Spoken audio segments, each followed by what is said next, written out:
नीतीश कुमार का भाजपा से अलग होने के बाद भाजपा अब नीतीश कुमार की भरपाई बिहार में करने की जो तैयारी है वह पूरी कर ली है। एक तरफ जहां 12 जून को विपक्षी का जो है वो बैठक होना है पटना में, लेकिन वहीं इस महीने जो है वह भाजपा का भी जो लोकसभा चुनाव का तैयारी है वह शुरू हो जाएगा और भाजपा इस लोकसभा चुनाव में 1000 से ज्यादा रैली करने का तैयारी कर रही है। तो वहीं दूसरी तरफ जो है वह जैसे ही 12 जून को विपक्षी एकता का बैठक खत्म होगा उसके बाद देश के प्रधानमंत्री नरेंद्र मोदी और अमित शाह भी बिहार में रैली करने के लिए आ रहे हैं और 12 जून के बाद प्रधानमंत्री का रैली का जो डेट है वह भी तय कर दिया जाएगा। और इसमें सबसे पहला मकसद यही होगा प्रधानमंत्री नरेंद्र मोदी के रैली का कि बिहार का जो 3 दल है मुख्य रूप से, जो सबसे पहले उपेंद्र कुशवाहा और मुकेश सहनी और जीतनराम मांझी, ये तीनों जो नेता हैं ये तीनों अपने दल के साथ जो है वो भाजपा में जाने की पूरी तैयारी कर रहे हैं। एक तरफ जहां अगर उपेंद्र कुशवाहा की बात कर लीजिए तो लगभग उपेंद्र कुशवाहा चले ही गए हैं भाजपा के साथ, बस औपचारिक ऐलान बाकी है।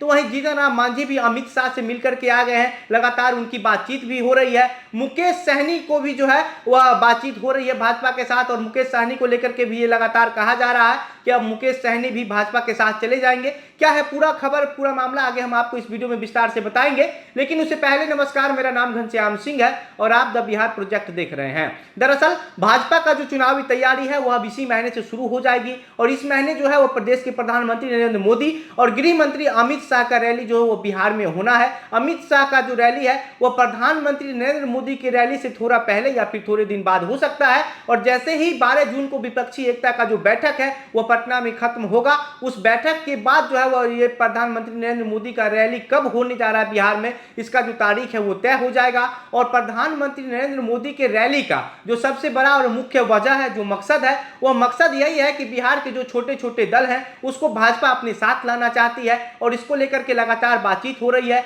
अगर आप बात कीजिए सबसे पहले उपेंद्र कुशवाहा की, उपेंद्र कुशवाहा नीतीश कुमार से अलग हुए हैं और नीतीश कुमार के पार्टी जदयू से कई ऐसे नेता हैं जो उपेंद्र कुशवाहा के साथ हैं और कुशवाहा समाज का जो वोटर है वह भी मुख्य रूप से उपेंद्र कुशवाहा के ही साथ है। तो नीतीश कुमार के लिए कहीं ना कहीं उपेंद्र कुशवाहा का अलग होना बहुत बड़ा नुकसानदेह साबित हो सकता है, क्योंकि उपेंद्र कुशवाहा भाजपा में जाने की जो पूरी तैयारी है वो कर ली है और हालांकि अभी उपेंद्र कुशवाहा ने औपचारिक ऐलान नहीं किया है कोई खुलकर के किसी मंच से कि वो भाजपा के साथ हैं, लेकिन जिस तरीके से उपेंद्र कुशवाहा का सांठगांठ भाजपा के साथ हो रहा है और शुक्रवार को भाजपा के राष्ट्रीय अध्यक्ष जेपी नड्डा से मुलाकात की है उपेंद्र कुशवाहा, इससे ये सीधा सीधा ये क्लियर किया जा रहा है और जिस तरीके से उपेंद्र कुशवाहा बयान भी दे रहे हैं उससे कहीं ना कहीं ये साफ तौर पर लग रहा है कि उपेंद्र कुशवाहा भाजपा के साथ जाएंगे। और कहा यह जा रहा है कि जिस दिन नरेंद्र मोदी बिहार में रैली करने आएंगे उस मंच पर जो है वो उपेंद्र कुशवाहा भी मौजूद हो सकते हैं और उसी दिन जो औपचारिक ऐलान बचा हुआ है करना वो उपेंद्र कुशवाहा कर भी देंगे कि उपेंद्र कुशवाहा अब एनडीए में शामिल हो गए हैं, एक बार फिर से उपेंद्र कुशवाहा भाजपा के साथ चले गए हैं। उसके बाद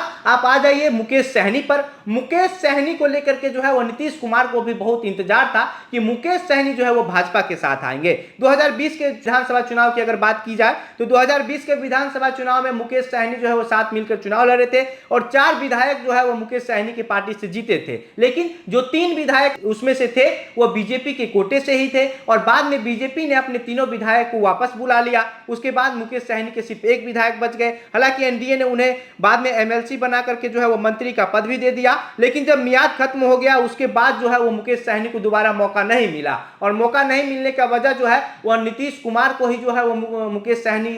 आरोपी बता रहे थे कि मुकेश सहनी को लग रहा था कि नीतीश कुमार की वजह से ही जो है उनको दोबारा मंत्री नहीं बनाया गया, एमएलसी नहीं बनाया गया। लेकिन अब जो है एक तरफ नीतीश कुमार भी इंतजार कर रहे थे कि मुकेश सहनी जो है वो चुनाव से पहले फिर नीतीश कुमार के साथ आ जाएंगे, क्योंकि राज्य सरकार जो है वो मुकेश सहनी का बंगला खाली नहीं करवाया था। तो वहीं दूसरी तरफ जो है वो भाजपा मुकेश सहनी को सिक्योरिटी दे दी और सिक्योरिटी देने के बाद ये तय हो गया कि अब मुकेश सहनी जो है वो भाजपा के साथ चले जाएंगे। उसके बाद मुकेश सहनी को बंगला खाली करने का नोटिस दिया गया और मुकेश सहनी ने बंगला खाली भी कर दिया। और जो वीआईपी के सूत्र हैं मुकेश सहनी के पार्टी के, उनके हिसाब से ये कहा जा रहा है कि 25 जुलाई को जो है वह मुकेश सहनी ये तय कर देंगे, अपनी स्थिति स्पष्ट कर देंगे कि मुकेश सहनी भाजपा के साथ जा रहे हैं या फिर नहीं जा रहे हैं। अब आइए जीतनराम मांझी पर। जीतनराम मांझी की जो बात है वह लगातार भाजपा के लोगों से हो रही है। जीतनराम मांझी एक तरफ ये कहते हैं कि नीतीश कुमार जहां रहेंगे हम वहीं रहेंगे, अगर हम नीतीश कुमार से अलग होने की बात करते हैं तो हमारी पत्नी नाराज हो जाती है। नीतीश कुमार की वजह से ही जीतनराम मांझी बिहार के मुख्यमंत्री भी बने,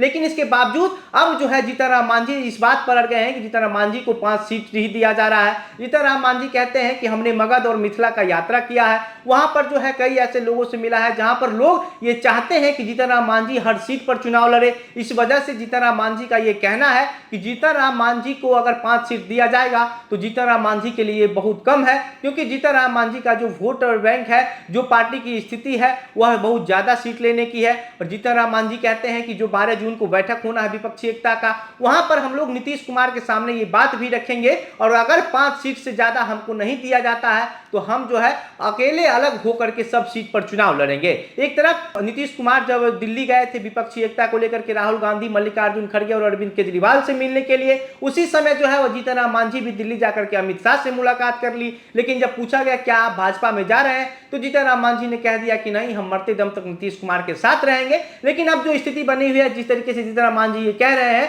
कि हम 5 सीट से मानने वाले नहीं है, इससे कहीं ना कहीं अब ये साफ लग रहा है कि जीतनराम मांझी जो है वो सीट का बहाना बना करके भाजपा के साथ जाने को तैयार हो गए हैं। और मांझी को जब एनडीए में जाएंगे, हालांकि एनडीए को इस बात को उम्मीद है, एनडीए जो भी भाजपा है, भाजपा चाहती है कि बिहार का जितना भी छोटा दल है वो भाजपा के साथ चला जाए। लेकिन अभी उपेंद्र कुशवाहा और मुकेश सहनी पर भाजपा विश्वास तो कर रही है कि ये जो दोनों नेता है, दोनों पार्टी है, यह उन भाजपा के साथ चली जाएगी। लेकिन जीतनराम मांझी पर जो है वो अभी भी भाजपा विश्वास नहीं कर रही है जब तक जीतनराम मांझी भाजपा के साथ चले नहीं जाते हैं। जीतनराम मांझी कब क्या बोल देंगे इसका कोई ठिकाना नहीं है। कब नीतीश कुमार के साथ होकर के नीतीश कुमार पर हमला बोल देते हैं, कब नीतीश कुमार के साथ होकर के जो है वो भाजपा के सपोर्ट में बोल देते हैं। और यही वजह है कि जीतनराम मांझी पे ना नीतीश कुमार को विश्वास हो रहा है कि वो साथ में रहेंगे और ना ही भाजपा को विश्वास हो रहा है कि जीतनराम मांझी भाजपा के साथ चले आएंगे। और भाजपा चुनावी जो तैयारी है वो पूरी इस महीने से शुरू कर दी है। एक तरफ जहां नीतीश कुमार विपक्ष को एकजुट करने के लिए जो अलग अलग राज्यों का दौरा किए हैं